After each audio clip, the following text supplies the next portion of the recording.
Pemerintah Indonesia menyatakan keinginannya untuk bergabung kembali dengan organisasi negara-negara pengekspor minyak atau OPEC. Namun kepastian itu harus menunggu putusan rapat beberapa negara utama anggota dari OPEC.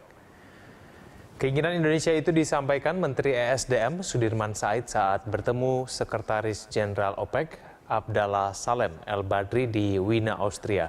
Sudirman mengklaim anggota-anggota utama OPEC yang sudah ditemui menyatakan dukungan penuh terhadap keinginan Indonesia. Ini mengingat Indonesia merupakan salah satu negara yang berperan dalam pendirian dan pengembangan OPEC. Secara khusus, OPEC akan mengadakan rapat pada hari ini untuk membahas keinginan Indonesia.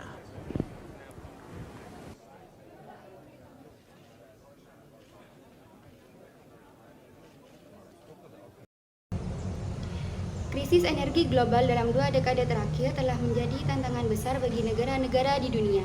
Ketidakstabilan harga minyak, disrupsi rantai pasok akibat konflik geopolitik, serta kebutuhan terhadap energi yang bersih dan berkelanjutan membuat banyak negara berada dalam posisi rawan secara ekonomi maupun politik. Indonesia sebagai negara berkembang dengan pertumbuhan energi yang tinggi juga terdampak, terutama dalam upaya memenuhi permintaan domestik yang terus meningkat. Dalam kondisi seperti ini, kerjasama internasional menjadi sebuah keniscayaan. Kerjasama ini mencakup aliansi bilateral dan multilateral yang bertujuan menjamin ketersediaan energi, memperkuat infrastruktur, serta mendukung transisi energi berkelanjutan. Melalui pendekatan kolaboratif, negara-negara dapat saling mengisi kebutuhan masing-masing dan mengurangi ketergantungan terhadap pasar global yang tidak stabil.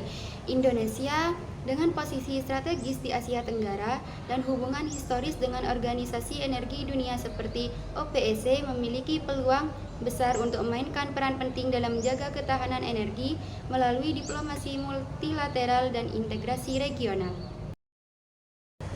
Kerjasama internasional dalam konteks energi dapat dijelaskan melalui teori liberalisme institusional yang menyatakan bahwa negara-negara akan membentuk lembaga atau perjanjian untuk mencapai keuntungan bersama dan menghindari konflik.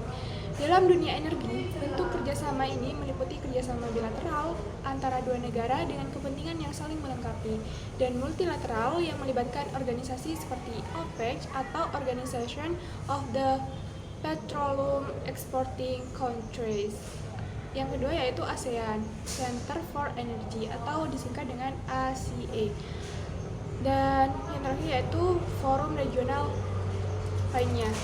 Selain itu, konsep ketahanan energi merupakan komponen kunci dalam kebijakan nasional maupun regional.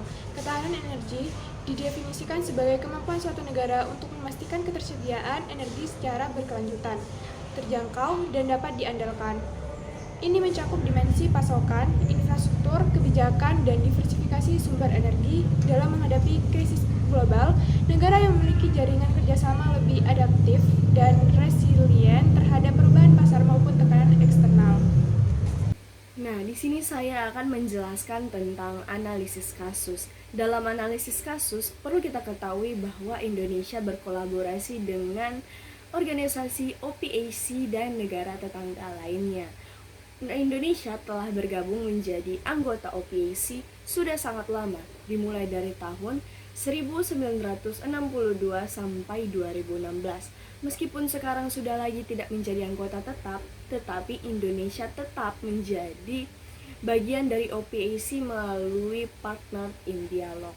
Dalam acara yang diselenggarakan oleh OPEC yaitu OPEC Plus 2024, Indonesia menjadi bagian dari delegasi dan menyuarakan tentang pentingnya harga energi yang stabil dan inklusif untuk negara-negara yang sedang berkembang. Nah, selain kolaborasi dengan organisasi OPEC, Indonesia juga mengedepankan kerjasama bilateral dengan negara-negara tetangga.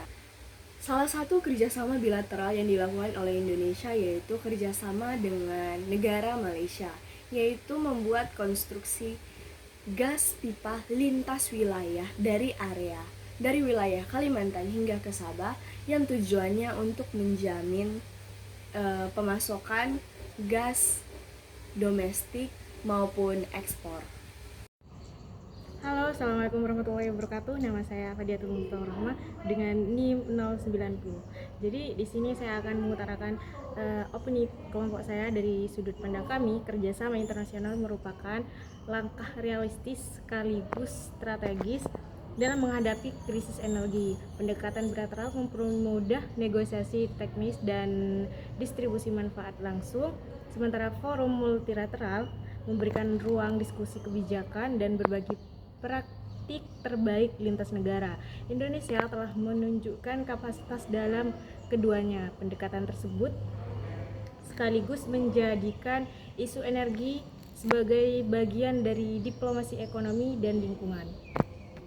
Namun demikian, kerjasama ini tidak akan memberikan dampak signifikan tanpa kesiapan domestik. Pemerintah Indonesia juga perlu memperkuat kapasitas teknologi dalam negeri, mendorong riset energi alternatif, serta menciptakan regulasi yang jelas dan mendukung investasi hijau. Tanpa itu, Indonesia berisiko hanya menjadi pasar teknologi luar tanpa memperoleh manfaat jangka panjang. Oleh karena itu, kerjasama internasional harus dilihat sebagai komplementer, bukan pengganti dari reformasi kebijakan energi di tingkat nasional. Itu saja dari kami. Wassalamualaikum warahmatullahi wabarakatuh. Dilanjut dari saya, perkenalkan, nama saya Muhammad Ridha Azufi dengan NIM 24_010. Kesimpulan yang dapat diambil yaitu di tengah ketidakpastian global, kerjasama internasional menjadi alat penting untuk menjaga keberlanjutan dan ketahanan energi nasional. Indonesia sebagai negara yang dinamis dan memiliki sumber daya alam yang kaya telah menunjukkan bahwa melalui diplomasi aktif dengan OPEC dan kolaborasi bilateral dengan negara tetangga, tantangan energi dapat diatasi secara konstruktif. Kerjasama ini tidak hanya memperkuat posisi Indonesia dalam pasar energi global, tetapi juga membuka jalan bagi transisi energi yang lebih hijau dan inklusif.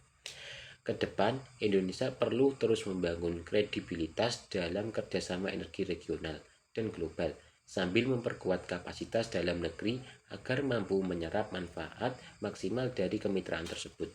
Sinergi antara perencanaan energi nasional dan strategi hubungan internasional menjadi kunci agar Indonesia tidak hanya bertahan dalam krisis, tetapi juga tumbuh sebagai pelopor energi berkelanjutan di kawasan. Sekian yang dapat kelompok kami sampaikan. Apabila ada salah kata, mohon maaf yang sebesar-besarnya. Wassalamualaikum warahmatullahi wabarakatuh.